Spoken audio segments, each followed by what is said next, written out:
Hello दोस्तों, मेरा नाम राखी है और आप देख रहे हैं SBI एकेडमी। आज मैं बताने जा रही हूँ समाज के बारे में। समाज किसे कहते हैं, इसके कितने प्रकार होते हैं, कौन कौन से होते हैं और क्या क्या होते हैं, आज हम इसी के बारे में जानेंगे। तो सबसे पहले हम देखेंगे कि समाज किसे कहते हैं।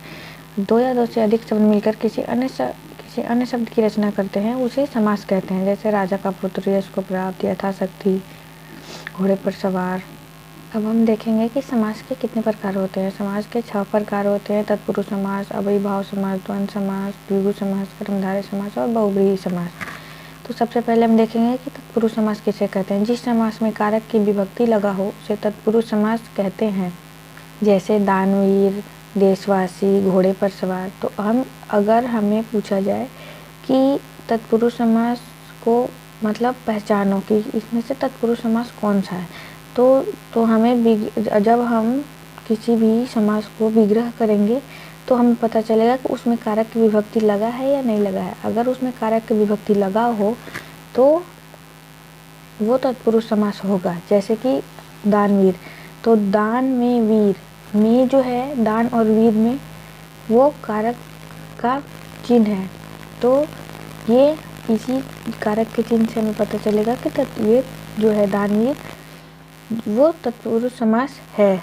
वैसे ही दूसरा जो है घोड़े पर सवार, घुड़सवार। अगर घुड़सवार दिया रहेगा तो हम इसे विग्रह करेंगे घोड़े पर सवार। तो ये जो घोड़े और सवार के बीच में पर है वो भी कारक का ही एक चिन्ह है, तो ये भी तत्पुरुष समास हो। इस प्रकार ही हम जानेंगे कि तत्पुरुष समास कौन सा है। आगे हम देखेंगे कि बहुब्रीहि समास क्या होता है। जिस समास के दोनों पद प्रधान होते हैं, किसी तीसरे पद के बारे में कुछ कहा जाए, उसे बहुब्रीहि समास कहते हैं। जैसे नीलकमल, दशानन। अगर बहुब्रीहि समास को पहचानने के लिए बोला जाए तो हम कैसे उसको पहचानेंगे, विग्रह करेंगे। जैसे दशानन, दस है आनंद जिसके रावण। तो इसमें पहला पद दस है और दूसरा पद आनंद है, तो पहला और दूसरा दोनों पद प्रधान है। अगर जैसे कि दशानन में 10 है जिसके लिखा रहेगा तो ये तो नहीं होगा ना। 10 है आनंद जिसके, जितना 10 मत हमारे लिए प्रधान है उतना ही आनंद भी प्रधान है। तो इन दोनों पद से मिलकर एक तीसरा पद बना रावण।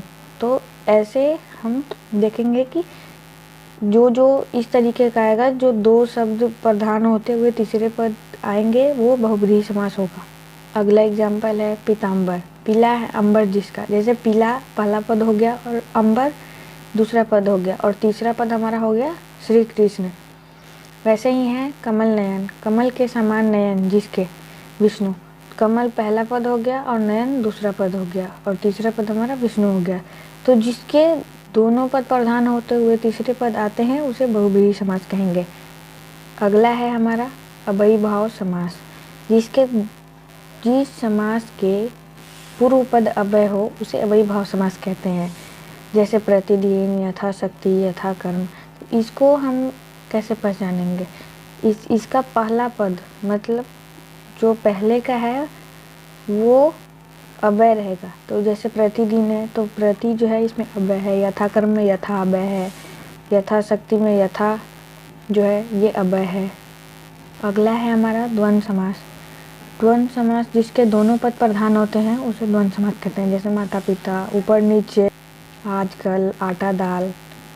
इस तरीके का जब रहेगा जिसमें एक तरह से हम और पहचान सकेंगे कि जिसमें और लगा हो या जिसके दोनों पद प्रधान हो। जैसे कि माता हमारे लिए उतना ही प्रधान है जितना कि पिता, आज हमारे लिए उतना ही प्रधान है जितना कि कल। तो इस प्रकार से अगर दिया जाए तो ये हमारा द्वंद्व समास होगा। अगला है हमारा कर्मधारय समास। जिस समास का पहला पद विशेषण तथा दूसरा पद विशेष हो और पहले पद और दूसरे पद में उपमेय उपमान संबंध होता है उसे कर्मधारय समास कहते हैं। जैसे कि नीला है जो कंठ, नीलकंठ। तो नीला जो है वो हमारा विशेषण है और कंठ जो है वो हमारा विशेष्य है।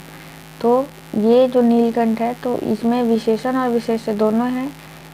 पहला पद नीला जो हो गया वो विशेषण हो गया और दूसरा पद जो है कंठ है जो विशेष्य है, तो इसे कर्मधारय समास कहते हैं।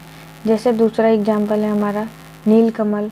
तो नीला जो है इसमें फिर विशेषण हो गया और कमल जो है विशेष्य हो गया, तो ये भी कर्मधारय समास है। और दूसरा बताया गया है कि उपमेय और उपमान। तो घनश्याम घन के समान श्याम, तो घन के समान जो है वो हमारा उपमान है और श्याम जो है उपमेय है। उसी प्रकार कमल नयन, कमल के समान उपमान है और नयन जो है उपमेय है, तो ये कर्मधारय समास होता है। अब है हमारा द्विगु समास। द्विगु समास उसे कहते हैं जिसमें संख्या का बोध होता है, जैसे पंचवटी, तिरंगा, पंजाब, त्रिलोचन, ये सब। तो इसमें हमारा संख्या आ रहा है, जैसे तिरंगा में 3 रंगों का समाहार, पंजाब में 5 अम्बों का समाहार, इस वजह से 3, 5 ये सब जो आ रहा है, तो ये अंक है, तो इसमें संख्या है, तो संख्या जिसमें आता है उसे द्विगु समास कहते हैं। धन्यवाद। अगर आप सभी को ये हमारा वीडियो अच्छा लगा हो तो लाइक, शेयर और सब्सक्राइब करें।